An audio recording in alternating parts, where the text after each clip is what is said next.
Las opiniones y comentarios expresados en el siguiente espacio son exclusiva potestad de quienes lo emiten. Esta empresa televisora exime su responsabilidad o participación en los mismos.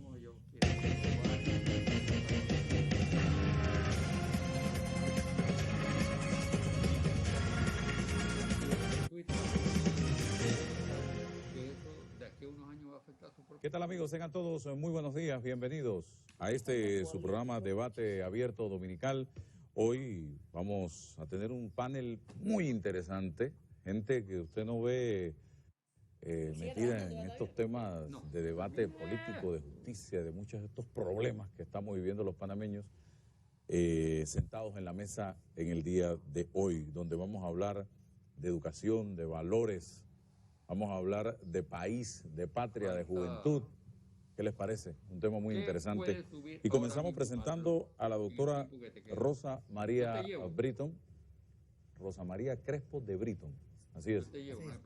Está con nosotros en el día de hoy. También nos acompaña Maribel Jaén, en representación de Justicia y Paz, una dama que se agita mucho en estos temas de justicia y paz. También nos acompaña por acá el viceministro de Educación, que es viceministro coyunturalmente, pero es un hombre que también se agita mucho en estos temas de educación toda su vida.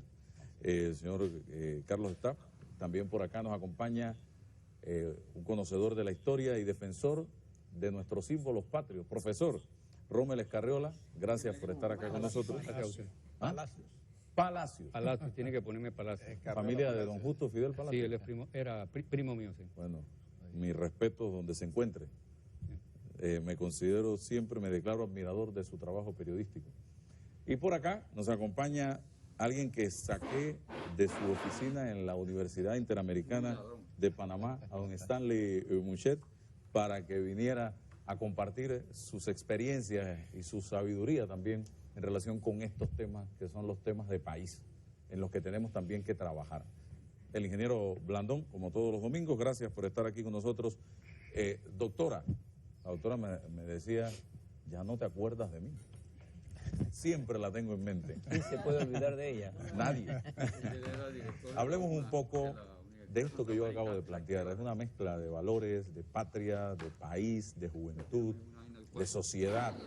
Hoy día, cuando nos encontramos celebrando el mes de la patria y donde se han generado muchos debates, que si por cómo colocamos la bandera, que si si nos independizamos de Colombia o de Ecuador, o que todos estos debates que se han venido dando en los últimos días en Panamá. En el fondo, ¿qué está pasando? Mira, yo creo que la patria es algo más que banderas y clarines y botas, y yo creo que, como dijo el poeta, la patria es el recuerdo, pedazos de nuestras vidas, donde hemos vivido, el país que hemos querido, el pueblo que nacimos, los que han nacido en pueblo. Yo nací aquí en la ciudad de Panamá y sin embargo yo soy del Casco Viejo, así que eso a mí me encanta lo que está pasando por allá, de que están renovando todo, que está cogiendo una nueva vida. Eso es patria, y saber quién vivió allí, por qué vivieron allí y qué hicieron allí. Mucha gente denigra a los próceres diciéndole que no fueron, que no hicieron, que no volvieron. Era muy difícil en 1903 que un país como este, que era nada, porque aquí nada más que había 90,000 personas, creo, en Panamá o algo así, ¿no?, que nos hicieran caso en Washington. Todo el mundo le ha tirado rayos a Bruno Varilla, pero Bruno Varilla era una personalidad mundial, conocidísima. Y no creo que Manuel Amador Guerrero, el pobre doctor de aquí de Panamá, iba a llegar a Washington y no abrir ninguna puerta. Eso te lo digo desde ahora. Entonces, todas estas revoluciones, yo me acuerdo cuando fue el centenario, que hubo gente que decía que no tenían. Yo me acuerdo una persona muy importante, que no voy a decir su nombre, mandó una carta de fuera que no teníamos ningún derecho a habernos separado de Colombia. Y nosotros fuimos parte de España, de la Gran Colombia, y nada más que parte de Colombia un poquitito, 70 años nada más, y el resto del tiempo éramos otra cosa. Panamá tiene una reputación en la literatura española. La literatura española del siglo del medio habla de dónde vienes, Panamá, caballero, ¿de dónde vienes? Así es que eso es lo que tenemos que muchos que conocer. Y quisiera decirte que yo estoy segura que la mayoría de estos estudiantes no saben ni quién fue el primer presidente, ni qué pasó, porque no enseñan historia. Yo no creo que enseñen historia en muchas escuelas aquí en Panamá. Y no quiero que enseñen historia como una materia que tienes que pasar. Yo quiero que enseñen historia como una historia. contar a los muchachos una historia. Quiero contarles una historia de Panamá. ¿Qué fue? Así es que eso es lo que yo opino de esto. Pero el problema está en la escuela, o está en la casa, o está en ambos lugares. Mira, Álvaro, yo he dicho hasta morir. Todo el mundo habla de la casa. En Panamá el 70% de las casas están regidas por mujeres solas. Todo el mundo habla del padre y la madre. El padre a veces no existe. Yo creo que nos corresponde a nosotros los educadores, a nosotros educar a los muchachos. Desgraciadamente en los hogares en Panamá la mujer trabaja de sola a solo, todo el mundo trabaja demasiado, nadie tiene tiempo para sentarse. La sociedad nos ha llevado a esta situación que no hay convivencia en la familia. La familia, el hogar se acabó. Todo el mundo come a cualquier hora, cada uno llega a la hora que sea, se sienta frente al televisor. No, nos toca a nosotros, nos toca a mí, nos toca a ti. ¿El educador está haciendo su trabajo en el aula de clases? El educador necesita mucha revisión. Y voy a decir algo terrible. Cuando pasamos el penúltimo lugar en la prueba PISA, que nos pusieron por encima nada más que de Perú, que el país había fracasado por educación, la ministra minimizó los resultados y dijo que eso es una cosa extranjerizante, que no sé qué, que esos exámenes que no iban a participar más. Estamos en una negación de lo que nos está pasando aquí.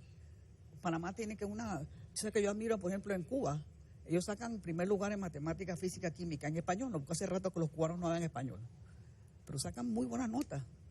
Y eso lo ves en la educación. Pero si tienes un país donde tenemos un problema y lo negamos, y decimos que no, nosotros tenemos que medirnos nos vamos a participar otra vez, ¿verdad, profesor? Así es. Que decimos que la Universidad de Panamá brinca para atrás 15, 20 puntos. Y sale a decir que no, eso no importa, eso no es interesante. Sin embargo, la tecnológica subió un montón de puntos y lo celebraban calladamente. No los celebramos como debíamos haberlo hecho. Los niños esos que sacan becas de física y química y todo, que van a competir, yo quiero saber quiénes son sus maestros. A esos son los que hay que poner en frente del público. Mira, este profesor tiene estos niños que estudian física. Esos son los que hay que resaltar, profesor, se lo digo. No los estudiantes hicieron, pero el que los llevó a eso, esa es la figura que hay que destacar. Me cayó la boca porque se me va a coger odio. No, para nada. Profesora Carriola, su balance, porque usted está en el aula de clases de lunes a viernes también, compartiendo con esos estudiantes. ¿Le ha tocado pasar todos estos procesos? Bueno, yo pienso que hay que ver el problema de la educación en torno a la sociedad. Yo creo que ha sido muy cómodo decir que el educador tiene la culpa. El educador es malo, el educador no da clase, el educador es irresponsable, el educador nada más pide plata, porque ese es el concepto. Una vez yo estaba en el salón de clases y le pregunté a los estudiantes lo siguiente: ¿cuándo ustedes han escuchado que se ha hablado bien del educador? Álcenme la mano. Y lo hice en todos los salones, nadie me alzó la mano. Porque el ambiente que se ha creado es un ambiente en contra del docente. Primero, vamos a ver la realidad. La realidad educativa no es solo el profesor, es la sociedad entera en su conjunto. Si nosotros tenemos una cantidad de familias desintegradas, ¿qué puede responder una madre de familia cuando es madre y padre y cuando no tiene los ingresos suficientes para poder dotar a ese estudiante de las condiciones para poder él enfrentar unos estudios? El sistema en general, el estudiante no está en crisis, el maestro no está en crisis, el que está en crisis es el sistema. Vuelvo y reitero lo siguiente: ¿cómo tú vas a pedirle a un estudiante, por lo menos yo le doy clase a un estudiante de séptimo año?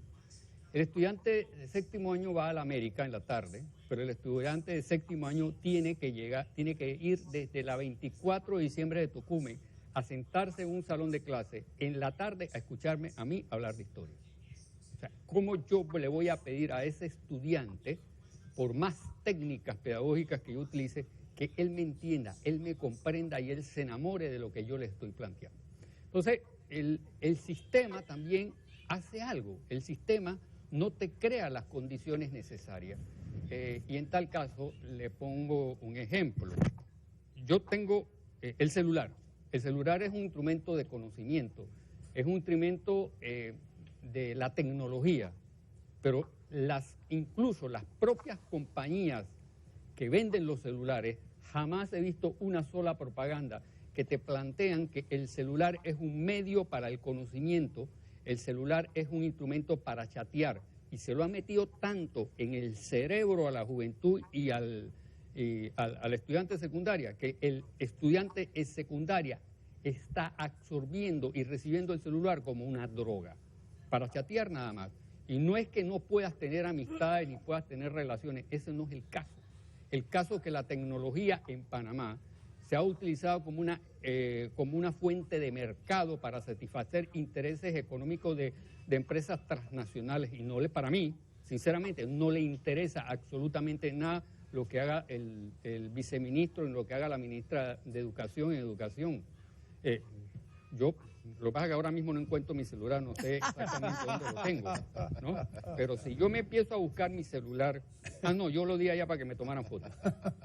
Si yo empiezo y hablo del celular, yo voy a recibir Chispirito, se llamaba no sé qué, y la bruja del 77. Yo he estado recibiendo esos mensajes durante más de 2 años. Oye, pero eso, ¿qué compañía tú tienes? Porque yo no sé. Jamás he visto eso. Bueno, es que debe ser que los celulares míos son baratos, no son como los caros de usted.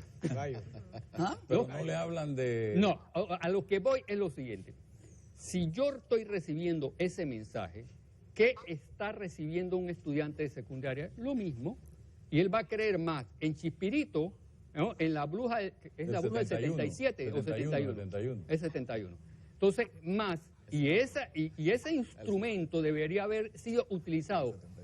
María Osa de Amador fue una mujer heroica que cosió la bandera y la custodió. ¿No es mejor poner María Osa de Amador antes que Chispirito o la bruja del 71? Entonces, esa es parte nada más del problema. Entonces, el ambiente general, lo que tú escuchas, el joven es un ser humano que es creativo, pero si tú no le desarrollas la creatividad humana, él va a absorber lo que el sistema te está vendiendo. Te está vendiendo reggaetón, y mejor no sigo, porque hay un poco de gente que las voy a mencionar que se va a disgustar conmigo. Bueno, no me importa que se disgusten conmigo, pero el hecho es que está recibiendo un niño en el ambiente general de la sociedad. ¿Qué recibe? Recibes cultura, recibes educación, recibes formación, te están incentivando. La sociedad panameña le está diciendo al joven que es inteligente, le está diciendo al niño que es creativo, le está vendiendo una zapatilla que jamás en mi vida yo se lo hubiera pedido a mi papá, aunque hubiera tenido la oportunidad para comprármela. Te están metiendo zapatillas caras, te están metiendo ropa cara, y lo que te están convirtiendo es un objeto de uso y de compra a beneficio de compañía. En estos días salió un periódico que yo lo critiqué bien duro en otro medio. Dice que la Universidad Tecnológica se hizo un concurso, yo no sé cómo el rector lo permitió, del Día de las Brujas, en pleno mes de noviembre. Entonces, es lo siguiente, yo digo, y también en un medio mencioné que el nacionalismo panameño es muy coyuntural. Hoy vas al Día de las... No, primero, vas a un juego de fútbol, sacas la bandera panameña, ¿no? Como te da la gana. Segundo, vas del juego de fútbol, vas al Halloween, tiras la bandera por ahí, ya, ese es el nacionalismo que fue.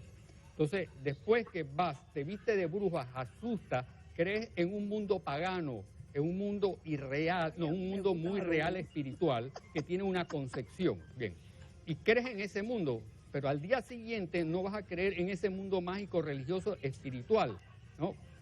Vas a creer entonces en tu bandera. Entonces, ¿qué es lo que está haciendo el joven? Está imitando lo que la sociedad le está brindando. Ejemplo, y quiero cerrar aquí para que esto se convierta en un debate. Bien, los estudiantes del Instituto Nacional, década del 40, ¿a qué admiraban? ¿Quiénes eran sus modelos en educación? Moscote, Méndez Pereira, Rafael Moscote. Era una pléyade de intelectuales que ellos admiraban. José Daniel Crespo, del interior, que creo que nació en Chitré. El hecho es de que José Daniel Crespo crea un sistema educativo y los estudiantes admiran a esa figura. Se proyectan, el joven no tanto es imitador, se va formando a través de sus años. Ves a un niño que es alcohólico, a una madre golpeada, y esa niña golpeada cuando tiene 20 años dice que ella lo único que se merece es un marido que la golpee porque vio y recibió esa influencia en su juventud. Entonces, así es, y así es el joven. El joven está consumiendo la basura que el sistema le está dando. Voy al cambio, vengo con Maribel para seguir en este debate. Creo que José Daniel Crespo nació en PC. Ese. Así es. Vamos y regresamos.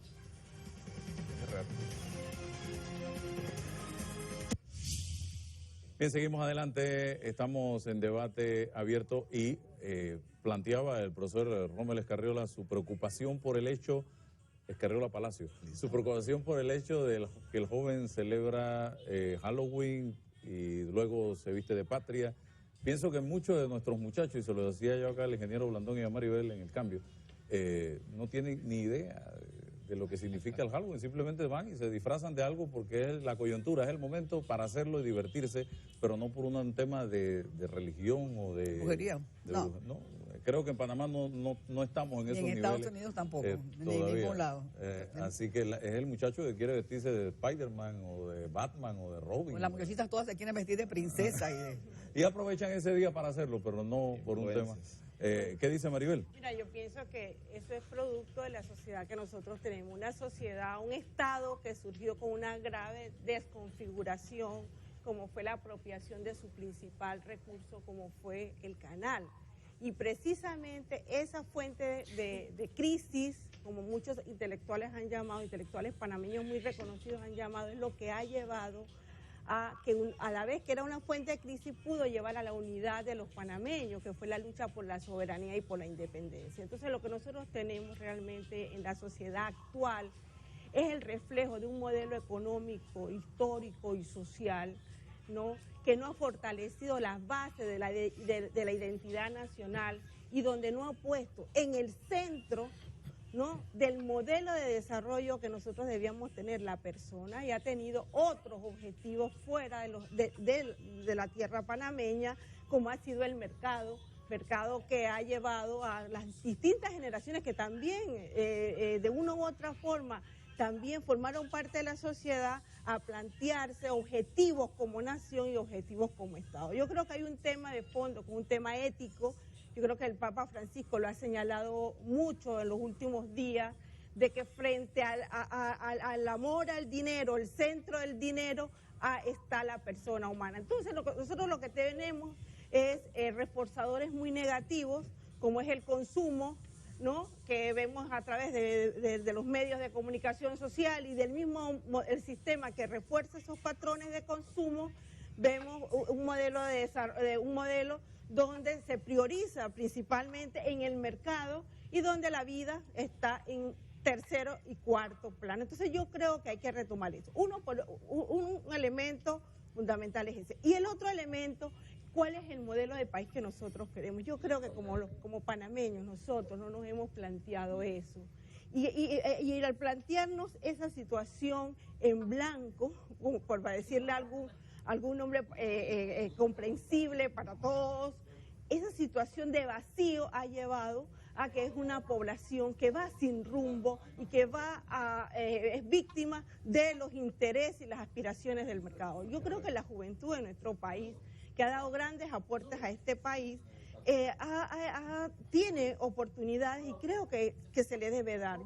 Yo considero, y sobre todo viendo los últimos acontecimientos del Instituto Nacional, donde muchos de nosotros somos del instituto, vemos que ha habido toda una política hacia la juventud de alienarla cada vez más, de quitarle menos participación, de darle herramientas que no llevan a un fortalecimiento, un desarrollo integral de sus emociones, del aprender, lo que ha planteado los pilares la UNESCO, del aprender, del saber, del conocer, el de ser, que son elementos importantes. Y entonces, por supuesto, como no ha habido políticas de Estado, eso ha habido en materia de educación, sino políticas de gobierno, porque en este país, si hay algo que se ha estudiado, es la educación. Así es.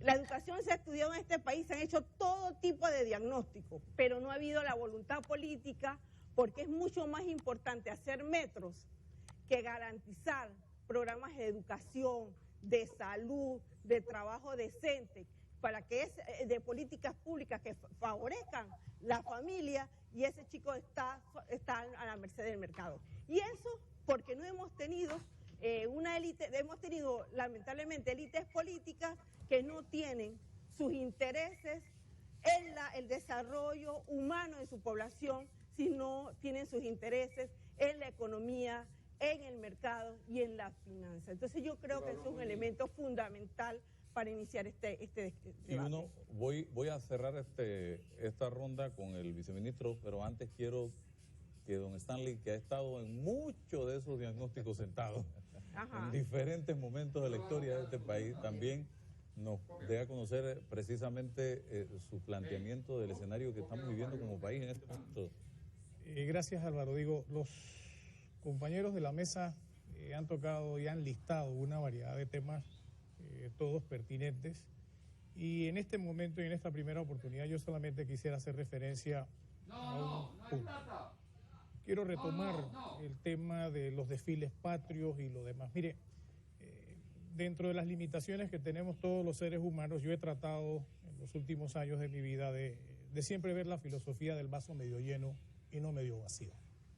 Por lo tanto, a mí me parece fabuloso que los desfiles sean tan extensos, que manifiesten la voluntad de los estudiantes y sus profesores de acompañarlos, porque lo lamentable sería que no tuviéramos desfiles. Entonces, esa es la parte positiva. Lo que podemos cuestionar es si de la mano de todo ese empeño que ponen los muchachos y los profesores y los colegios, lo dejáramos solamente en eso, como pareciera que muchas veces lo hacemos, y aparecen entonces las debilidades después. Pero ahí hay algo positivo que creo que hay que mantener, que hay que preservar, pero que hay que enriquecer y completar. Es la filosofía del vaso a la mitad.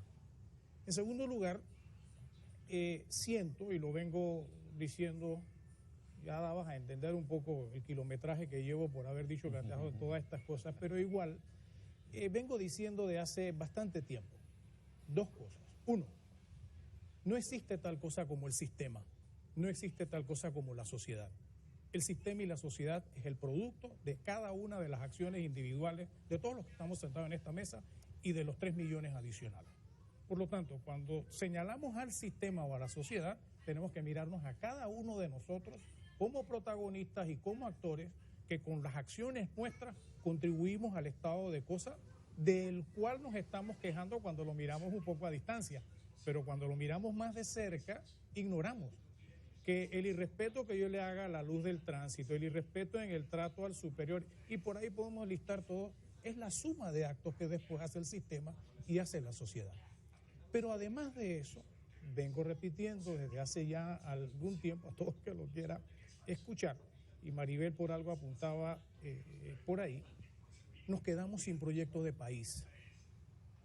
Alcanzamos la soberanía, hemos empezado a recibir los beneficios de esa soberanía, con todo lo que hay que mejorar de ella, pero nos hemos quedado sin proyecto de país hace 15 años, por hablar en términos cronológicos, eso es mucho más complejo de lo que estoy diciendo.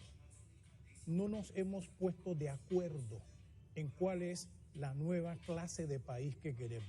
Alcanzamos por fin la victoria, muy bien, sí, recuperamos la soberanía jurídica, pero la otra parte todavía nos falta sentarnos, y lo que es peor, no nos hace falta sentarnos, ya nos hemos sentado, nos hace falta la voluntad nuestra. Un querido estudiante de ciencia política me dio una lección, me dice, no se debe hablar de voluntad política, Stanley, se debe hablar de voluntad a secas. Ya, esa cosa de voluntad política no existe, es la voluntad de todos. Entonces tenemos una oportunidad, una sociedad que crece, ¿quién hace crecer esta sociedad? Es este mismo panameño que estamos criticando de nuestro sistema educativo que sale mal. ¿Quién hace crecer esta sociedad? Es ese mismo empresario modesto o grande que se levanta cada mañana y conjuntamente con su fuerza laboral lo hace crecer. ¿Quién hace que haya los reconocimientos que se le dan al país en determinadas materias? Con los cuestionamientos que hay por ahí que también hay que revisar. Es ese panameño promedio. Entonces, ahí hay madera. Lo que nos hace falta es voluntad de sentarnos, ok, ya alcanzamos esta soberanía jurídica, porque ha sido plenamente jurídica. Nos hace falta ahora diseñar el país que permita que los beneficios de esa soberanía jurídica nos alcancen a todos. Entonces, nos falta un proyecto de país. hay muchas cosas que ya se han dicho, hay muchas cosas que ya se han escrito, y me llama la atención, porque cuando se toca este tema lo reducimos todo a la discusión de la constituyente. Sí, si entendemos sanamente la teoría esa de que dice que una constitución define los pilares del país que tú quieres, está bien. Pero si nos vamos al aspecto estrictamente positivista de poner leyes, está muy mal.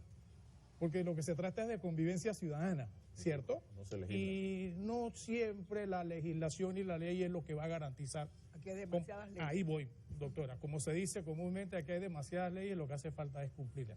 Entonces, esto es una primera reacción de lo que me produce, pero sí siempre desde la filosofía del vaso medio lleno. Porque creo que estamos como enfermos, intoxicados de una crítica permanente al panameño y no es justo. Aquí pasan muchas cosas buenas todos los días.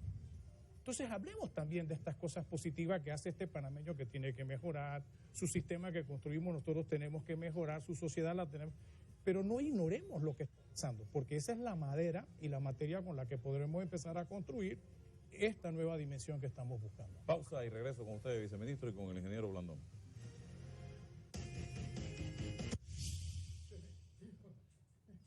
Bien, avanzamos. Estamos en debate abierto dominical, señor viceministro. Sí, muchas gracias. Dos paréntesis muy breves. Primero, uno, agradecer el honor de estar formando parte de este debate.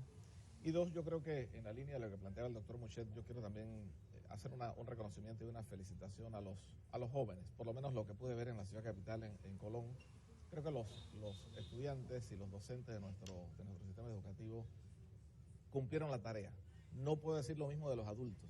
Creo que vimos el tema de la cinta costera y algunas situaciones que vimos ayer en Colón nos dicen que los muchachos dieron ejemplo a los adultos. Yo quiero, a propósito de esto, también dándole continuidad a lo que se ha planteado, me parece que hay un par de cosas en las que nos hemos equivocado de enfoque. Primero, siempre hemos venido diciendo que el pasado es mejor que el presente y que el futuro. Yo creo que el pasado es una consecuencia de lo que hicieron los antepasados.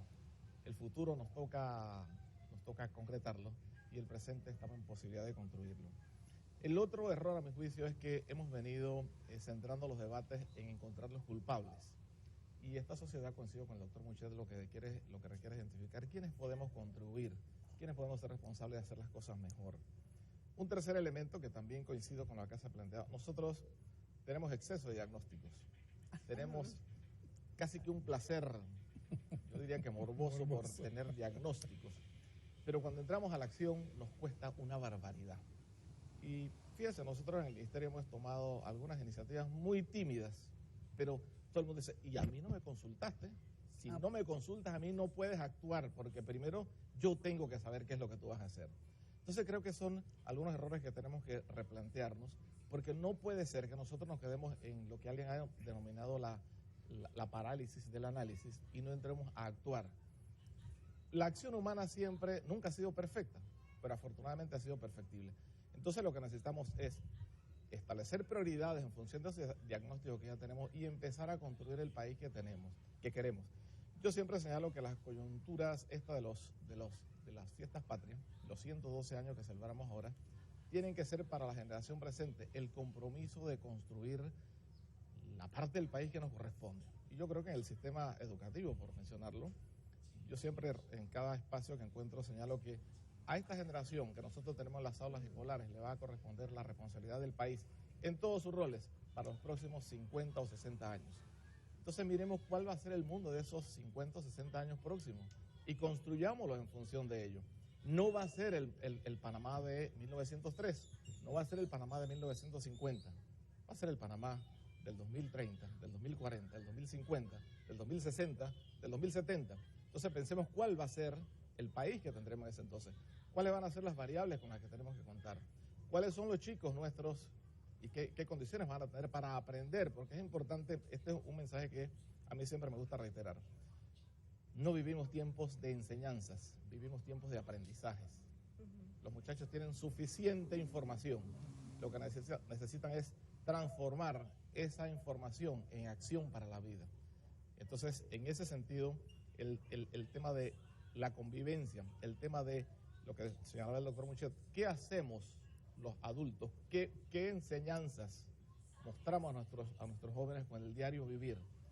¿Qué significa cada una de nuestras acciones en relación a nuestros deberes, a nuestras responsabilidades? Tenemos una sociedad que demanda muchos derechos. Todos los días tenemos manifestaciones extremas en demanda de los derechos, pero hay poca conciencia de las responsabilidades que nos tocan convivir como país. Fíjese, a propósito de las tendencias hoy día en la educación, una de las cosas fundamentales que tiene que asumir el sistema educativo es aprender a convivir, aprender a convivir en sociedad. Y la convivencia en sociedad demanda una responsabilidad extrema en el actuar particular y en el actuar en sociedad. Entonces, yo pensaría que ese es el país que necesitamos construir, esa es la sociedad que necesitamos construir, y coincido absolutamente con el doctor Muchet que la sociedad es al final la suma de lo que es cada uno de sus ciudadanos. Ingeniero Blandón. Bueno, he escuchado muchas cosas, algunas comparto, otras no comparto, ¿no? Doctor Muchet, yo siempre veo el vaso como está. Ni lleno ni medio vacío. Dame la mitad, es la mitad. No ese optimismo. Yo soy un hombre pragmático, formado académicamente bajo una formación sólida, científica. Que si el vaso está por la mitad, está por la mitad. Y segundo, aquí el profesor, yo me siento abrumado, por ejemplo, cuando yo hablo con mis nietos. Todo sabe más que yo de la tecnología. Y eso me lleva a reflexionar sobre una cosa que está ocurriendo en este periodo para los muchachos nuestros. En principio yo soy un hombre que tengo una profunda respeto y admiración por la juventud. Confío en el potencial y en el desarrollo de esos hombres, esos muchachos y muchachas nuestras. Y creo que lo importante para todo esto es que nosotros sepamos entender qué es lo que está ocurriendo en nuestro país. Nosotros estamos muy dados a ser absolutos en nuestra expresión. Por ejemplo, este es un mundo que está en crisis. Panamá vive un momento histórico. En fin, son muletillas para expresar una deficiencia en entender el fenómeno en general. Fíjese que a partir de estos largos días me quedé mirando y leyendo algunos libros sobre la historia nacional. Fíjense a todos estos muchachos que marcharon. Yo me preguntaba cuántos de esos jóvenes que están allí y viejos que lo están mirando sabían la coyuntura que estaba viviendo la República de Panamá en el año de 1903.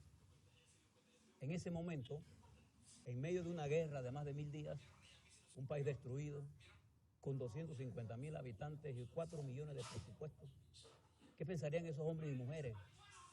Sin embargo, fíjense que esos hombres y mujeres allí, que se hallaban en medio de una guerra, decidieron, liberales y conservadores, deponer sus diferencias, que eran grandes, zanjadas en la sangre, en las batallas. Nada más recuerda la batalla del Puente de Caledonia. Entonces, ¿cómo ellos pudieron ponerse de acuerdo para poder empujar lo que podían de la carreta en ese momento? Solo Belisario Porras, uno de los pocos que se opuso a eso por su temor de que Panamá quedara en manos del naciente imperialismo que venía surgiendo. Sin embargo, ese hecho, a lo largo de toda la historia nuestra, hasta ahora, hasta el 31 de diciembre del 99, marcó una historia jalonada principalmente por observar la contradicción fundamental que tenía el país, que era la existencia de un sistema colonial. Entonces, ahí se formaron hombres y mujeres con otro discurso, con otra realidad, con otro esfuerzo, que pudieron demostrar heroísmo frente a la lucha desmesurada de sacar de nuestro territorio a un adversario 1000 veces superior a nosotros, pero injustamente dueño de nuestro territorio. Entonces, ¿ahora qué tenemos? Tenemos un país diferente. Resuelta la contradicción fundamental, tenemos otro tipo de problemas nuevos. Pero el principal problema que tenemos, ¿sabes cuál es? Está ocurriendo 3 variables globales que nos están afectando a todos. Uno es la globalización. La globalización es una situación que casi instantáneamente usted y yo nos podemos dar cuenta de lo que estaba ocurriendo en Siria. El otro es el problema ambiental, los grandes problemas que el hombre le ha causado al ambiente. El tercero elemento es la duración de los ciclos del conocimiento. sea, los ciclos de conocimiento, cuando yo estudiaba en la universidad, duraban 20 años. Cuando Watson and Crick descubrió el DNA, el ácido ribonucleico, dextroribonucleico, el ciclo duraba 25 años. Ahora los ciclos tecnológicos duran 2 o 3 años. Es decir, nosotros nos volvemos más viejos tecnológicamente, nosotros los que somos de las generaciones más viejas, y nuestros niños tienen acceso a una tecnología que le da, profesor, viceministro, información. Y ¿qué le puede usted? La información no es conocimiento. No es conocimiento. Yo puedo tener toda la cantidad de información, pero no tengo el conocimiento para entenderlo, como consecuencia de lo que es una gran confusión. Entonces nuestros niños están bombardeados de información que no pueden procesar. Entonces, ¿por qué? Porque no tienen las bases del conocimiento de su idioma materno, que es el español, no dominan la ciencia, no dominan la matemática y le tienen miedo a las matemáticas. Y los padres de familia hacen de esos jóvenes perezosos. Todos se lo quieren resolver. O sea, no hay un mayor esfuerzo, nada en esta vida, nadie de lo que está aquí sentado ha llegado a donde está, porque se lo regalaron, sino porque tuvo que hacer un esfuerzo. Ahora nosotros queremos facilitarle a todos, todo, ¿no? Sin el mayor esfuerzo. Entonces, aquí se nos plantea un problema. Porque en la medida en que ha venido surgiendo este país, desde el año 2000 al 2015, el espectacular desarrollo económico de Panamá fue posible porque se liberaron las fuerzas, nos liberamos de la fuerza colonial que tenía atrapada nuestra estructura económica y se dio un crecimiento impresionante, más allá de lo que nosotros hemos podido asimilar. Entonces no es que no tengamos proyecto de nación, es que estamos eligiendo dirigentes con carácter de empresarios y no estadistas. Entonces, no tenemos diputados estadistas, no tenemos ministros estadistas.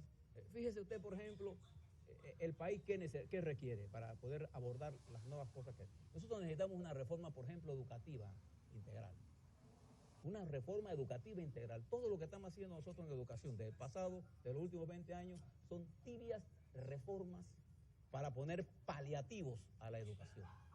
Pero no hay una reforma de la educación. Usted coge un muchacho que sale de 6º grado y no sabe leer ni escribir bien, ni sabe matemática. Ahí tiene usted el principio del fracaso en la educación formal. Usted coge un muchacho que sale de 6º año con poca formación en entender los sucesos que ocurren porque tienen una educación memorizante, no saben pensar. Entonces, nosotros tenemos que hacer un esfuerzo para hacer eso. ¿Cómo se hace eso? No podemos hacer la reforma sin los profesores, no podemos hacer la reforma sin los estudiantes, no podemos hacer la reforma sin los dirigentes viejos, los dirigentes nuevos, los padres de familia. Tenemos que plantearnos estos problemas. Pero cuando hablamos de esto, le caemos en pandilla a todo el mundo. Por ejemplo, yo soy uno de los que más impulsa la reforma de la educación sexual. Cuando esto llega a la discusión, hasta ahí llegamos. Nadie quiere hablar de estas cosas. ¿Y por qué esto es importante? Porque miles de niñas nuestras se pierden por la falta de una educación sexual y estamos todavía discutiendo si eso debe o no incluirse en el... Mire los problemas que nos estamos planteando. Termino con esto. Yo pienso que todo tiempo futuro es mejor. Pienso así. Pero para hacerlo mejor, tenemos que trabajar todos mejor. Y ojalá pudiéramos tener ese espíritu de tuvieron nuestros hombres y mujeres de 1903, en la que pudieron de poner actitudes y reconstruir un gran consenso. Eso fue lo que llamaba el monseñor ayer, un consenso para cosas básicas.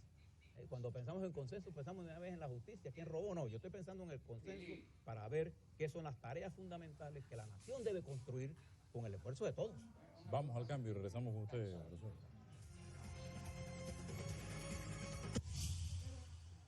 Bien, avanzamos. Profesor, lo vi sacando algunos apuntes, algunos libros. Bueno, voy a tratar de recoger algo y voy a tratar de plantearle a los que están en esta mesa y sobre todo los que nos están escuchando y nos están viendo. El panameño común, pobre o rico, desea una buena educación para su hijo. Necesita y tiene el interés de que su hijo se forme bien, se eduque, tenga un aula de clases adecuada con las condiciones adecuadas para poder ser alguien en la vida. Voy a remitirme aquí. Ley Orgánica de Educación. La educación es un derecho, un deber de la persona humana sin distingo de edad, etnia, sexo, religión, posición económica, social o ideas políticas. Corresponde al Estado deber organizar y dirigir el servicio público de la educación. Más adelante, artículo 2.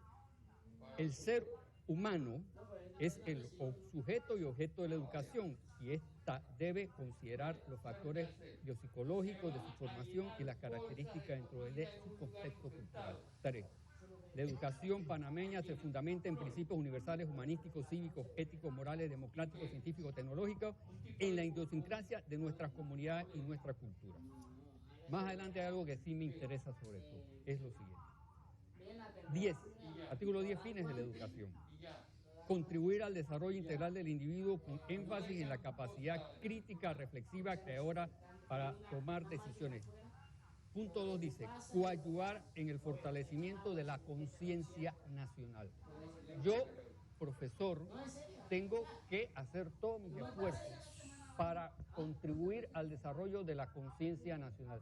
Si yo no lo hago, yo soy un traidor a la patria y soy un traidor a mis principios y soy un traidor a mi abuela, que fue maestra, y a mi papá, que fue director de 4 colegios secundarios. Si no lo hago, soy un traidor y así yo me califico. Bien, pero no es el calificativo que yo voy a utilizar a todos los jugadores. Yo me estoy juzgando a mí mismo como persona. Bien, dice. 2. Coadyuvar en el fortalecimiento de la conciencia nacional, la soberanía, el conocimiento y la elaboración de la historia patria, el fortalecimiento de la nación, la independencia nacional y la autodeterminación de los pueblos. Stanley Muschietti, usted manifestó, y el viceministro de Educación, que los errores, e incluso aquí la licenciada manifestó, que uno de los problemas principales de Panamá, y eso yo es lo que he recogido, y yo lo interpreto de esta forma.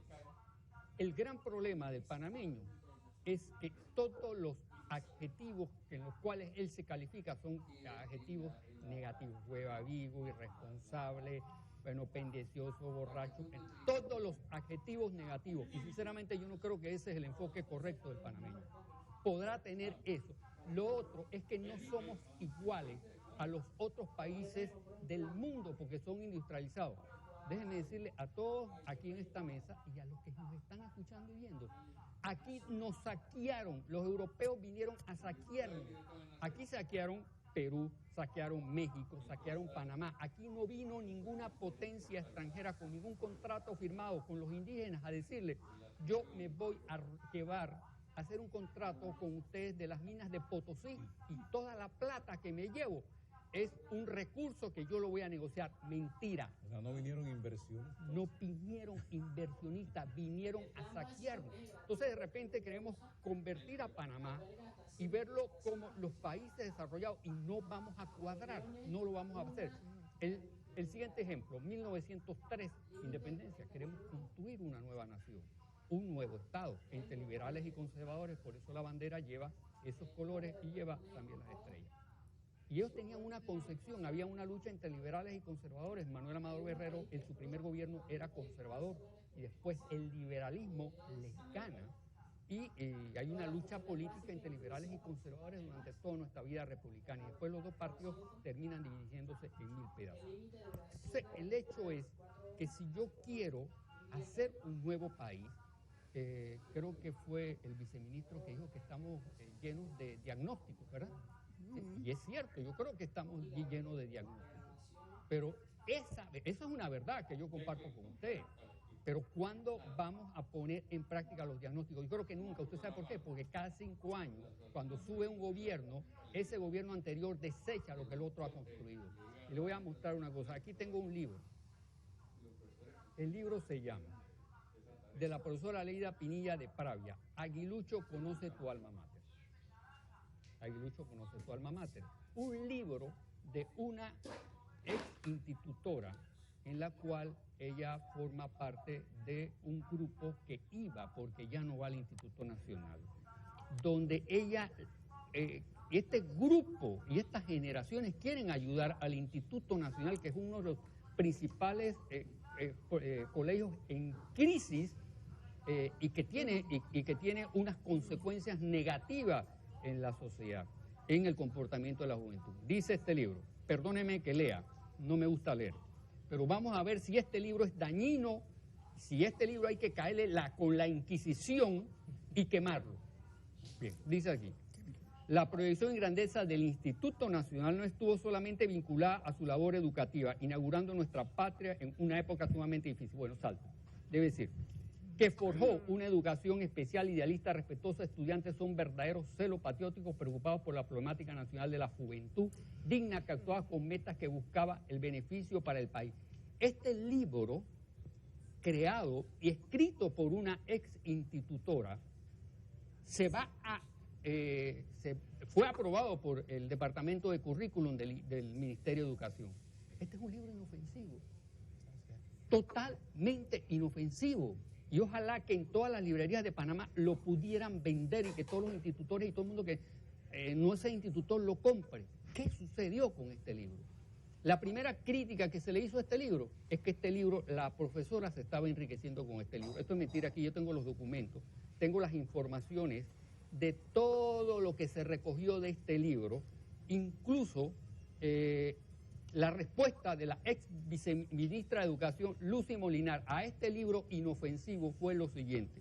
Dice así, sobre el particular, esto lo dijo Lucy, sobre el particular nos permitimos comunicarle que a pesar de que la monografía en referencia posee un carácter didáctico, lo posee, ella lo reconoce, no está diciendo que es malo, y está orientada hacia el mejor conocimiento de la trayectoria del glorioso nido de águila, es política de esta institución evitar que nuestros alumnos incurran en gastos adicionales. Como parte de esta estrategia, una estrategia muy chueca, hemos logrado dotar a nivel nacional de todos los estudiantes de premedia de textos útiles escolares como apoyo al proceso educativo. Nadie gasta plata ni nadie tira plata al tinaco cuando compra un libro como este. Entonces, la última opción que tuvo esta generación es gastar de su propio dinero para imprimir este libro. El doctor Aristides Royo le pidió al rector de la universidad que una de sus últimas ediciones fuera impresa en la Universidad de Panamá, y todo el dinero que se recogió de este libro fue para la Embajada Cultural. Aquí tengo el listado de todos los estudiantes que recibieron finalmente gratis este libro. Y en un medio de comunicación social sale la ex ministra Lucy Molinar diciendo que ese es un libro que se querían enriquecer. O sea, si yo le estoy diciendo a el Instituto Nacional que yo tengo toda una generación detrás de mí, médicos, ingenieros, artistas, enfermeras que van a dar un apoyo al Instituto Nacional, ¿por qué tú acuartas esto? Yo no le, aquí también hay una asociación de egresados del Instituto Nacional del 57, modernización de la biblioteca Eusebio A. Morales, desde 2009, y nunca le hicieron caso a este documento. Jamás le hicieron caso a este documento. Análisis, aquí tengo una documentación que se leía largo, muy largo, decirle que esto fue lo que los ex institutores le plantearon. Pero ¿qué más fue más fácil? Tirarle los antimotines y apresar a la primera cuadro de honor de sexto año, esposarla y llevarla a la policía para que su mamá tuviera que ir a buscar el boletín a la casa de ella en Arraiján y presentar a su vecina, esta es mi hija que no tiene ningún problema. ¿Cuál es la conveniencia? Yo sé que me estoy extendiendo, ahora voy al caso de relaciones de Panamá con los Estados Unidos. Y es lo peor que yo he visto en la historia de la educación nacional. Prohibieron relaciones de Panamá con los Estados Unidos. ¿No? Sí, pero si nosotros lo hubiéramos peleado, eso estuviera ahí todavía. Y eso no lo hubiera hecho. Lo hicieron cuando Panamá cumple 100 años de la inauguración del Canal de Panamá y 50 años del 9 de enero de 1964. Y aquí me está diciendo la ley orgánica en lo cual hay que fortalecer la conciencia nacional, la historia. Entonces, ¿es el institutor responsable, el estudiante, de lo que está pasando? Cambio y regresamos enseguida. Bien, avanzamos. Maribel estaba deseosa de aportar. No, Eso como es lo que ha institutora, pasado, claro que sí, ¿no? Sí, Después sí, entiendo. lo que han vivido los... Institutora. Ajá, soy institutora a mucha honra y luego haber vivido 10 jóvenes por más de 100 días detenidos, lamentablemente, y ojalá que pueda este lamentable caso aclararse. Miren, yo reitero, el tema aquí es un tema ético, es un tema de que en este país también se ha querido quitar las bases de la identidad nacional para que todos los juegos del mercado pueda fluir de manera más exitosa para grandes capitales extranjeros. Y no quiero decir con eso que quiero ser negativa, lamentablemente esa es una realidad que nosotros tenemos que comprender. Lo segundo que yo siempre me llama la atención es que cuando vamos a plantear que hay un nivel de responsabilidad, todos decimos, no es que todos tenemos responsabilidad, no, todos tenemos responsabilidad y creo que todos estamos de acuerdo, pero sí tienen más responsabilidad las autoridades que han tenido contenidos y modelos educativos que se distancian muchas veces de las necesidades y las aspiraciones del pueblo panameño. Y yo considero que eso es muy importante. Yo creo que nosotros como país debemos ponernos de acuerdo cuál es el modelo de país que nosotros queremos y necesitamos. Desde el punto de vista del desarrollo económico y social, desde el punto de vista del respeto a los derechos humanos. Miren, yo estuve en los desfiles del distrito de San Miguelito y eran miles y miles de jóvenes marchando, desde los más pequeñitos hasta jóvenes de los colegios particulares del distrito de San Miguelito. Pero cuando tú vas a ver la realidad que viven los niños de San Miguelito, te das cuenta que hay una desigualdad, porque en este país hay otro tema, que es la inequidad social. Y es falso que todos perciben la misma educación. No, aquí la educación también lamentablemente está dada de acuerdo al nivel del estatus social y las oportunidades del mercado también. Lamentablemente es una realidad y considero, y es una mujer que tiene esperanza, que eso puede cambiar, no solamente con conocimiento, también con ejemplo y con testimonio. Decía el doctor Blandón que es importante que necesitamos estadistas. Miren, incluso hasta eso nosotros tenemos que cambiarlo. Nosotros necesitamos redes de ciudadanos conscientes, con un sentido de corresponsabilidad para poder enrumbar este país.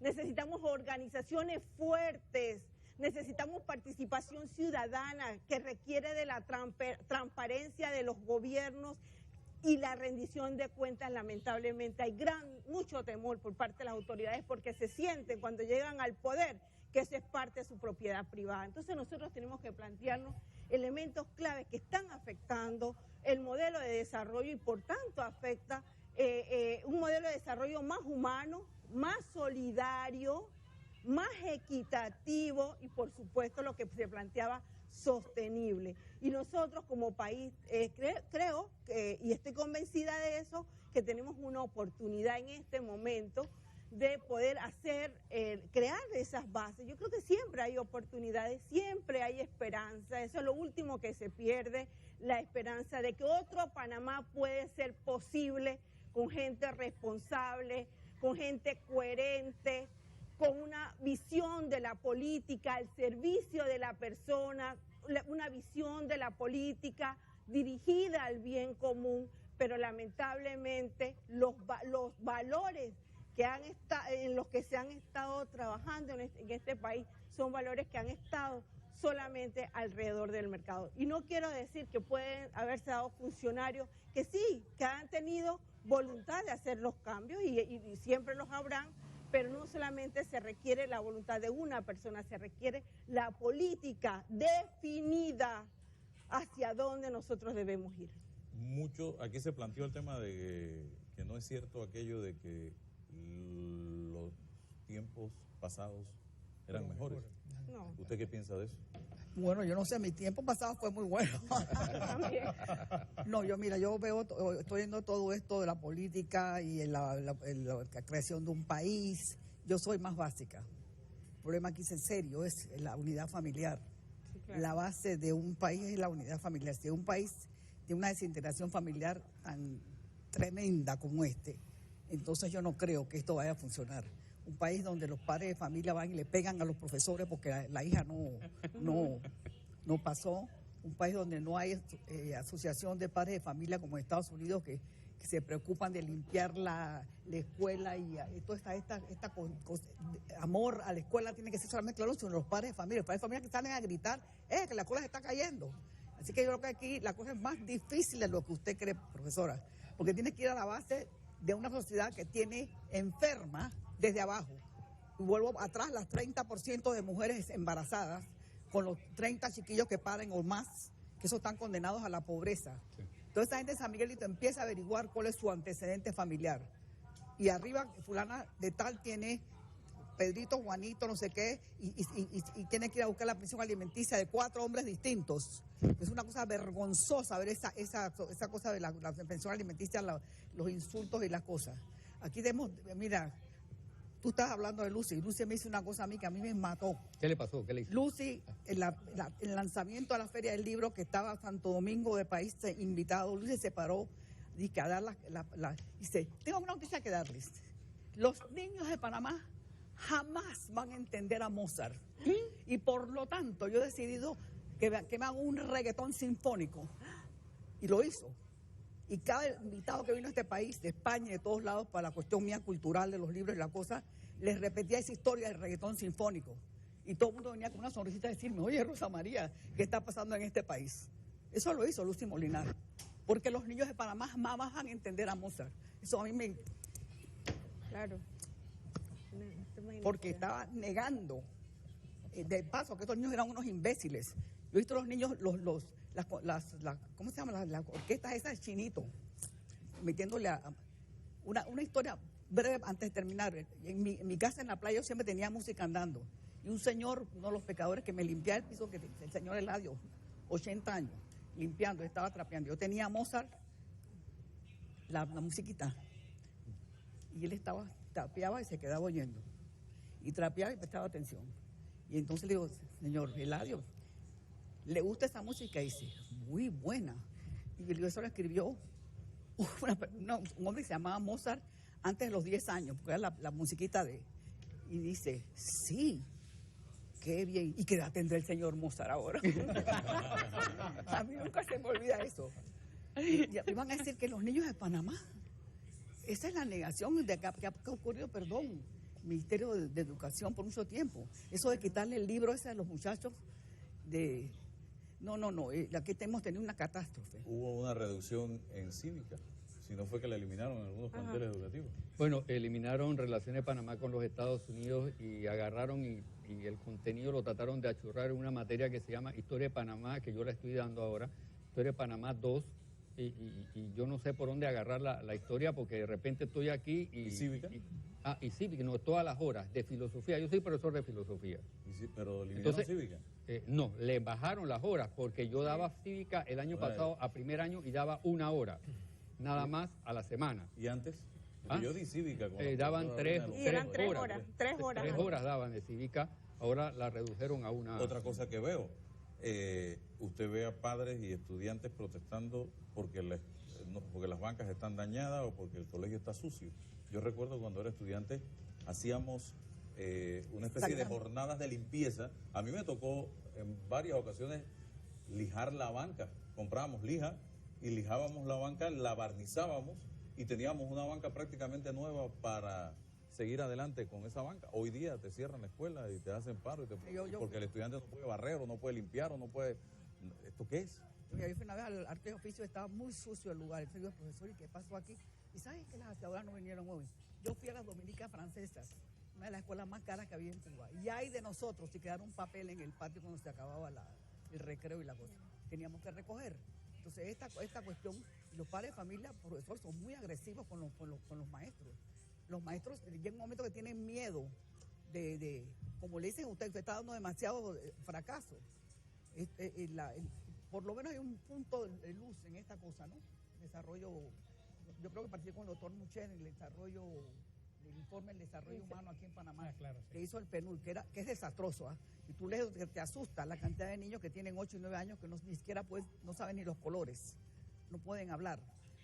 Pero por lo menos yo veo que, como mi hija trabaja en la ciudad del saber, en la cosa esa de ciencia y tecnología, por lo menos es una luz que hay más chiquillos que están encaminándose hacia la ciencia y la tecnología, porque yo creo que ese es el futuro de Panamá. Lo siento Pero mucho, los negocios no. A Senacid le recortamos el presupuesto. Sí, yo sé.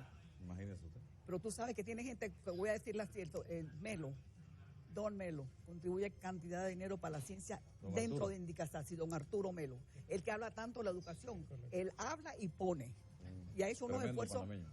esfuerzos enormes en esa cosa de la Indicasat para la educación de ciencia y tecnología. Se acaba de ganar uno de los investigadores de Indicasat la semana pasada el premio al investigador Yo joven sé, menor de 35 una que trabaja años. con Gabriela, mi hija, Es correcto. una de las que trabaja con ella. El producto de su investigación en el uso de tecnología para la creación de materiales que pueden ser utilizados para implantes de órganos y reemplazo de órganos. Y se lo acaba de ganar, premiado por el MIT, un panameño menor de 35 años. Acaba También de del ganar esa grupo este categoría. de la Indicasat, hay algo ahí, hay alguna luz en el camino. Vamos al cambio y vengo con el profesor Stanley y también con el profesor Stack. Bien, seguimos adelante, amigos. Don Stanley Mouchet. Bien. Desde los distintos elementos del diagnóstico que hemos ido presentando todos, yo sí quisiera aportar una iniciativa que se está desarrollando en este momento, siguiendo la observación del viceministro de pasar del diagnóstico a la acción. Una iniciativa en el seno del Consejo de Rectores, liderada por el profesor Diomedes Concepción, ha permitido firmar un convenio con LASPAO. El LASPAO es un brazo que promueve la educación en América Latina desde la Universidad de Harvard, que va a permitir la capacitación en una nueva pedagogía y una nueva didáctica para enseñar física, química, matemática y computación, para entrenar a profesores universitarios que hemos firmado este convenio y quienes a su vez procederán en conjunto con el Ministerio de Educación a llevar adelante un proyecto de capacitación a estos docentes, con la finalidad de lograr dos cosas. Primero, una mejor pedagogía, que normalmente los niños y los estudiantes le tienen temor más que nada por una pedagogía no adecuada. Pero segundo, para estimular con esto un mayor interés en las áreas de las llamadas ciencias duras y ver allí, por supuesto, la oportunidad de que este capital humano y social panameño pueda empezar a crecer. Es una iniciativa que, repito, sale del Consejo de Rectores, pero que cuenta con el apoyo de Senacid y con el Ministerio de Educación como un paso concreto, comenzándose en las escuelas oficiales del país este ejercicio una vez se concluya el entrenamiento y la capacitación de estos docentes universitarios. Bien, interesante. ¿Qué hacemos, don Stanley, para corregir rumbo, a juicio suyo, en estos momentos? Bueno, entramos siempre en el terreno de las recetas y en algún momento posteriormente con el doctor Blandón repasaremos aquello de lo pragmático y lo demás, porque sí, se necesita pragmático, pero la vida no solamente es de pragmático, sino está el poeta y el que tiene sueños y lo demás, no llegamos muy lejos. Pero es una discusión que vamos a llevar después más adelante. Un punto importante, Álvaro, es lo que ya hemos hecho como país. Reconocer las debilidades, reconocer los vacíos y las deficiencias. Quien no sabe para dónde va, no importa el camino que coja. Por lo tanto, conocer bien la realidad que tenemos para posteriormente seleccionar el camino. Segundo, aquí se ha dicho algo que ha producido mi permanente simpatía desde siempre. Yo tuve la dicha de trabajar con estudiantes de escuela secundaria por 14 años y ha sido una de las, si no la mejor, una de las mejores experiencias de mi vida. Si nosotros como conjunto social no hacemos un ejercicio sincero para cambiar la valoración que tenemos de la tarea del docente panameño, no importa todo lo que hagamos, no importa buscar incluso los acuerdos maravillosos que tenemos de distintos ejercicios desde el año 91 para acá en materia de educación y de organización de la sociedad. Yo soy de la opinión y soy un convencido de que a menos que hagamos una revalorización del rol y de la figura del docente panameño en todos los niveles, ese informe que hablaba la doctora Rosa María sobre el último informe de desarrollo humano del PNUD, donde se toca el tema precisamente de la formación del niño 03 y todos los otros aspectos, ese mismo informe plantea que no hay nivel de enseñanza que se pueda descuidar. Por lo tanto, esta revaloración y plantea además la seria deficiencia que tenemos, y el Ministerio de Educación así lo ha hecho saber recientemente, en docentes de la edad de párvulos. Tenemos un serio problema en la formación y capacitación de esos docentes. Entonces, soy un convencido que se requiere una verdadera revalorización de este rol del docente. Y de vuelta, porque las cosas nunca pueden ser de un solo lado, siempre son de dos, este mismo docente tiene que mirarse a sí mismo. Desde su mismo proceso de selección y formación hasta su proceso de desempeño. Lo que no se evalúa, o mal dicho de otra manera, lo que no se mide no sirve, no existe. Y nadie debe temer. El problema es qué se quiere hacer con el resultado de las evaluaciones. Las evaluaciones primarias y esencialmente tienen que ser diagnósticas. A mí no me preocupa que en una prueba PISA salgamos mal. A mí lo que me preocupa es que reaccionemos a darle palo a los resultados. Un diagnóstico con la prueba PISA es para decir, aquí están tus deficiencias, qué vamos a hacer, qué estrategia vamos a ir adelante, qué acuerdo nos vamos a poner como país y a dónde esperamos estar en la siguiente aplicación de la prueba PISA. O sea, eso es como si le pegáramos al médico porque nos dijo que tenemos un problema de salud. Exacto. Así que para mí un elemento fundamental es una revalorización de este docente panameño en todos los niveles. Lo que la doctora Britton ha mencionado varias veces a nivel del trabajo de la investigación es uno de los niveles. Pero forma parte de esta revalorización. Lo acabas de decir, Álvaro. Se recorta el presupuesto a Senacid. Bueno, eso es un mensaje. No es el mejor de los mensajes, lamentablemente. Así que soy un firme creyente que por ahí comienza la tarea. Si tú tienes un docente más motivado, más comprometido, un verdadero guía, lo dijo el viceministro, yo creo que los tiempos de la enseñanza ya pasaron, estamos en los tiempos del aprendizaje. ¿Por qué? En virtud de esa tecnología, de ese acceso de información que recibe el muchacho, y lo que tenemos que ayudarlos a que sepa discernir lo que le está llegando, todo lo demás. Yo no tengo problema con que me pongan Chespirito, porque también hay que tener una sonrisa. Mi problema es que me pongan solo a Chespirito y, como usted bien dijo, no le pongan el resto como tendría que poner. Por eso, exacto, por eso le digo, una cosa es esta parte, la globalización no la podemos tapar, no se puede hacer un muro, pero hay que está ahí. limpiarla. Pero y esa es la tarea del docente, ayudar a hacer ese criterio, ayudar a concienciar. Y estoy convencido que nuestro docente es un marginado social, un incomprendido, en todos, en términos general de su trabajo. Tenemos que sentarnos a ver qué parte de culpa y de responsabilidad tiene él. Repito, nada es de un solo lado. A evaluarlos, pero no se dejan, porque la última vez que trataron de hacer la evaluación, una parte mínima aceptó y mira cómo está México alborotado, marchando, marchan, porque no quieren ser evaluados. De acuerdo, ese es un aspecto. Entonces, ¿qué hacemos? Hay que buscar la forma. Pues, ¿quién no quiere ser evaluado? Pero ¿realmente se negaron a ser evaluados o es que nos mercadearon una cosa que no era realmente lo que No. una ¿Quién evaluación no quiere verdadera? ser evaluado? Yo no sé qué. ¿Ah? Yo quisiera, fíjese, al final uno siempre debe tener el horizonte claro, ¿no? El puerto, el faro donde estamos. Yo creo que nosotros tenemos que hacer un esfuerzo entre los sueños del poeta de buscar una sociedad que aspire a ser feliz. Uno de los grandes problemas que tenemos es una sociedad con muchas frustraciones. Entonces, a veces parte de ese camino es entender la realidad. Y una realidad que tenemos que entender, todos los que vivimos en esta generación, es que las fronteras geográficas, sociales y étnicas desaparecieron. Son muy relativas donde existen. Las fronteras de más trascendencia hoy son las tecnológicas y las científicas. Entonces, eso nos obliga a mirar nuestro enfoque y nuestro trabajo en otra dimensión.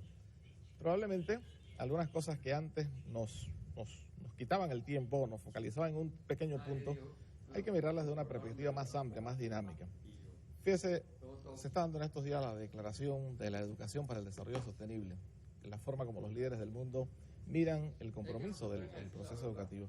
Son 4 líneas básicas: calidad, equidad, inclusión y enseñanza para la vida, a lo largo de la vida.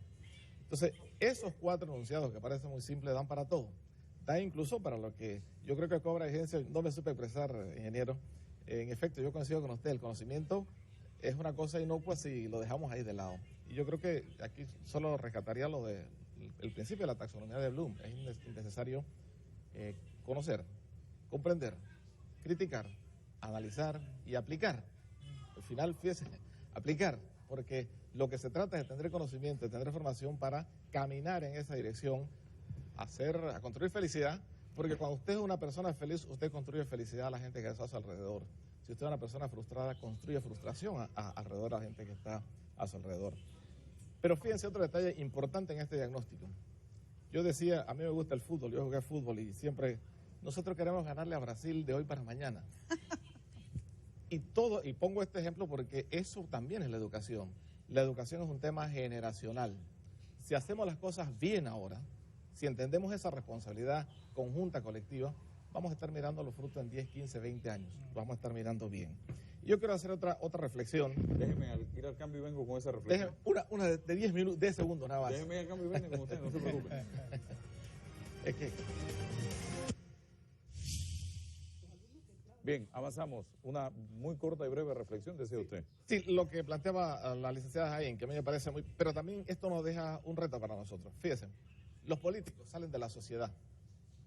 Simplemente hay un cambio de rol. Si lo seguimos haciendo bien, yo creo que la mayor virtud es que los políticos están 5 años. Y esperemos que se sigan dando de esa manera. Pero no hay que entender que el político no viene de la estratosfera, viene de la sociedad. Entonces, el reto sigue siendo la misma sociedad para construir dentro de su estructura, dentro de su fundamento, dentro de sus valores, a los políticos que necesitamos para hacer esos cambios trascendentes. Y yo decía, y de nuevo en la misma línea, nosotros en el tema puntual de la educación, hemos dicho, la educación tiene que ser un tema de Estado, principio con el que yo coincido absolutamente. Pero ¿qué es el Estado? Si no le transferimos poder real y absoluto a la sociedad, y la sociedad se empodera y asume la responsabilidad de entender esos compromisos con la educación, no habrá manera de que cada 5 años no sean estos cambios que yo creo que simplemente no son cambios, son producto de ceguera, de no mirar que es el camino recorrido y de entender lo bueno que se ha realizado. Bien, avanzamos acá. Todo está resumido al tema de educación, ingeniero Blandón, a juicio suyo.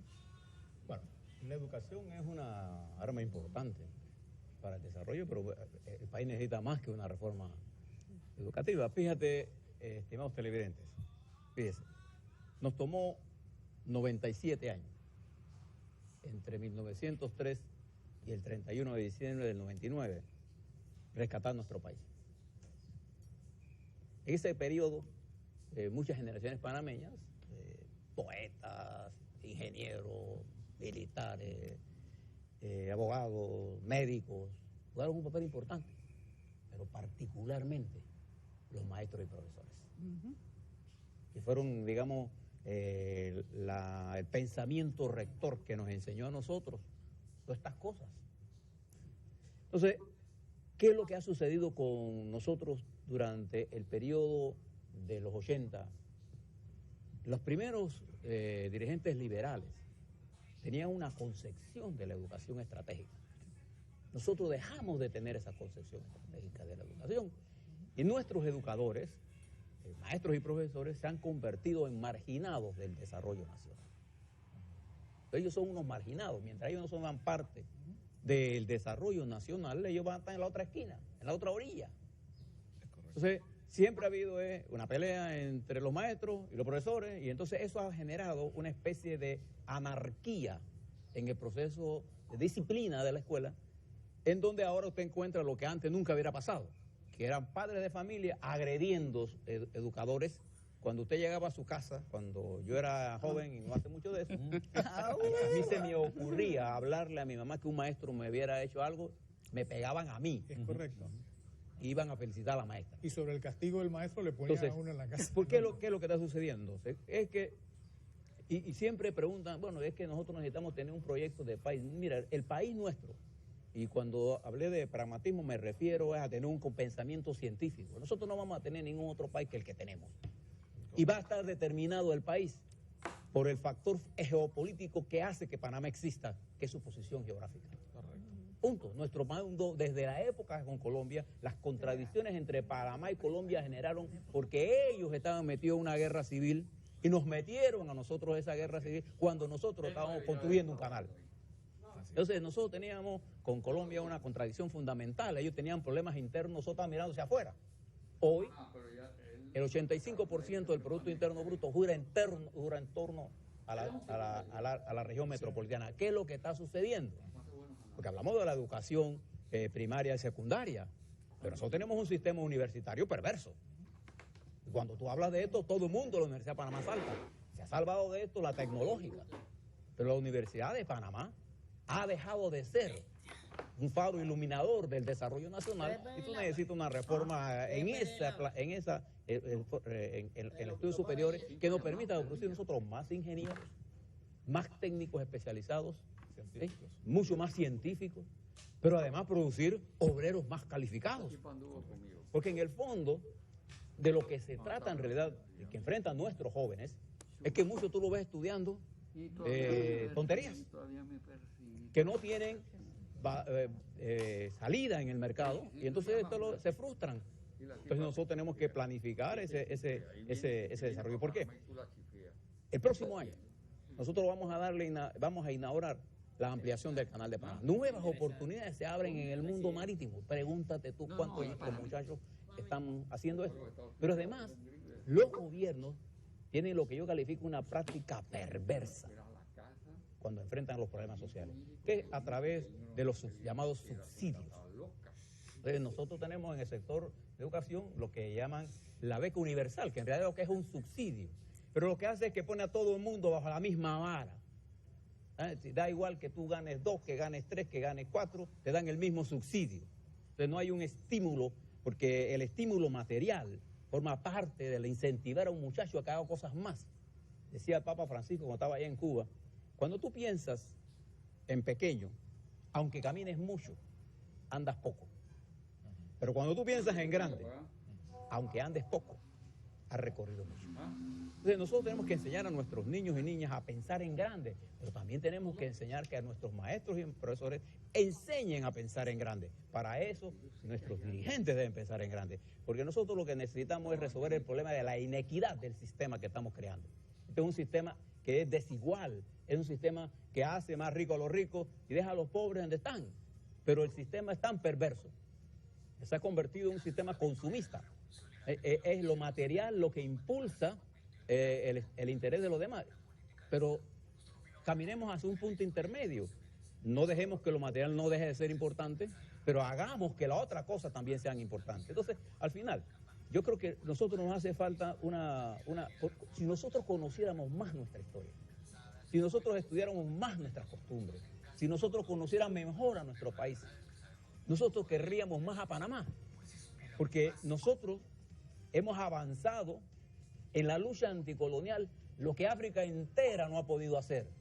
Lo hemos construido nosotros, que hoy nuestro país es uno de los países más importantes en el desarrollo económico de este país, de este continente, a pesar de hace solamente 97 años que dejamos el sistema, unos cuantos, 15 años que dejamos el sistema colonial. Entonces, esa es una lucha, usted no tiene idea. Y a mí que me ha tocado participar en todas las luchas anticoloniales que me ha permitido mi existencia, conocer Argelia, que fue una colonia francesa destrozada, el Congo, Sudáfrica, para mencionarle algunos, Vietnam, que fue devorada por una... O sea, si usted mira el colonialismo, lo perverso que fue en eso, el daño que a nosotros nos hizo.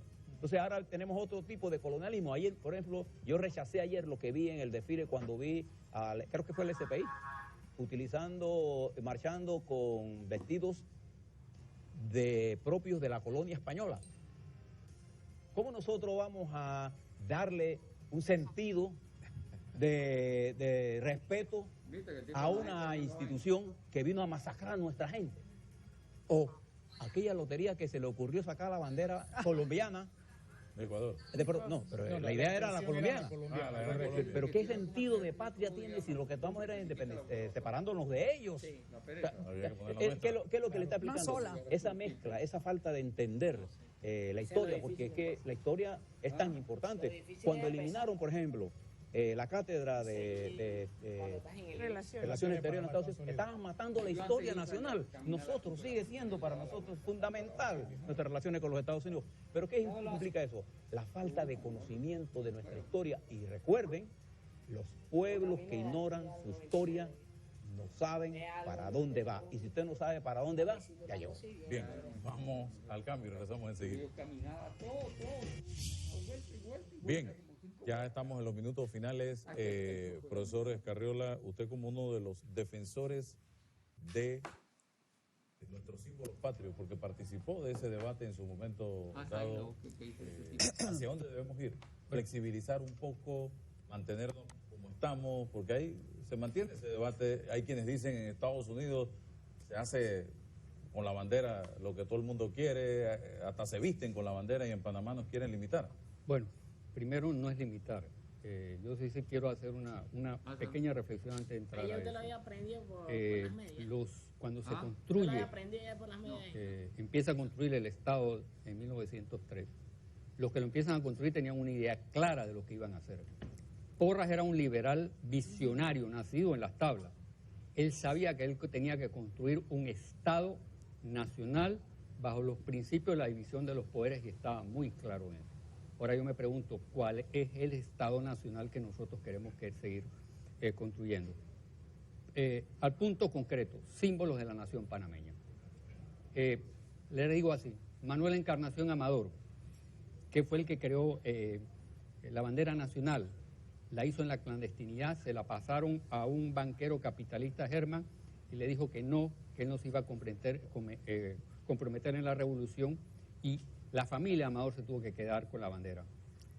Amador lo nombran cónsul en Hamburgo y después los destituyen criminalmente. José Domingo de Valdía, que era el presidente en 1910, cuando José Domingo de Valdía se había opuesto a la independencia y le habían dado casa por cárcel. Amador, en sus últimos años de vida, está pidiendo una pensión, pide una pensión, y está en la sala del Hospital Santo Tomás. Y dígame, el creador del símbolo patrio pide la pensión, se la dan. Le dieron la pensión, pero el día después que murió. Hombre. Santo Jorge, que era el creador de la música del himno nacional, tenía una posición importante como dirigente, como director de la banda republicana. ¿Usted sabe lo que le hicieron a Santo Jorge? A Santo Jorge lo votaron de director de la banda republicana y lo mandaron a un cuartucho a dar clase de solfeo. Clase de solfeo es lo siguiente: do, re, mi, fa, sol, la, si, la, sol, fa, mi, re, do. No. Eso fue lo que, eso fue el premio que le dieron a Santo Jorge. María Osa Amador, la que cosió la bandera, la que escondió la bandera. El esposo, Manuel Amador Guerrero, tenía cáncer de hueso, que era el primer presidente de la República. Y la familia Amador se queda sin dinero y pide pues una ayuda al gobierno, y no se lo dan, porque los enemigos políticos no se lo dieron. María Osa Amador, que cosió la bandera, se tiene que ir a Europa sin dinero, y después se traslada a los Estados Unidos sin dinero. El que hizo el escudo nacional, no el que hizo el escudo nacional, Nicanor Villalaz. Y el que pintó el escudo nacional es Max Lenz. Entonces, Max Lenz es un alemán. Entonces, Max Lenz era profesor de dibujo en la escuela profesional. Y Max Lenz, ¿qué hace? Pinta nuestro primer escudo, después modificado, pide una pensión, porque Max Lenz se está quedando ciego. Y se la niegan al que pintó el escudo nacional. Y se va para el exterior, se va al exilio, hoy no sabemos dónde está él enterrado. Y Manuel Encarnación Amador, además de que la pensión, además de que la pensión se la dan tarde, él pedía la pensión para operarse y murió ciego, sin poder. Un maestro de pintura que dibuja lo peor es que un maestro de pintura que dibuja la bandera nacional muere ciego porque no le dieron la pensión, ¿no? Jerónimo Laosa, que hizo la letra del himno nacional, también murió pobre. O sea, no hay un solo creador de nuestros símbolos patrios en la actualidad. Otra cosa, Sebastián Villalaz no pintó ningún escudo, eso es mentira. El que agarre el libro de historia y búsquese en internet ahora y va y dice, Sebastián Villalaz pintó el primer escudo, eso es mentira. El que pinta el primer escudo es Max Lenz. Cuando Max Lenz estaba a las 3, 4 de la mañana tratando de arreglar el escudo que Nicanor Villalaz se lo había dado, Sebastián Villalaz estaba en Ecuador, así que él no hizo absolutamente nada. Por eso fue que pusieron la bandera de No, lo que te digo es que la nieta de Bellalaza protestaba muchísimo porque su abuelo había, ¿te acuerdas la señora esta? Que su abuelo hecho eso y que no sé qué, que le habían cambiado, no sé cuánto. O sea, no Astrid, la mamá de Astrid, que era una señora muy... Bueno. Esa tragedia que usted es una tragedia... manera de terminar yo creo que... El programa pero ahora... Se acabó el tiempo. El otro año grabamos otro. Gracias, profesor. Gracias a todos ustedes por acompañarnos en este programa. Ojalá sirva para reflexionar en casa, en familia, cada uno de los aportes que se han dado aquí en esta mesa en el día de hoy. Felicidades a todos. Nos vemos el próximo domingo.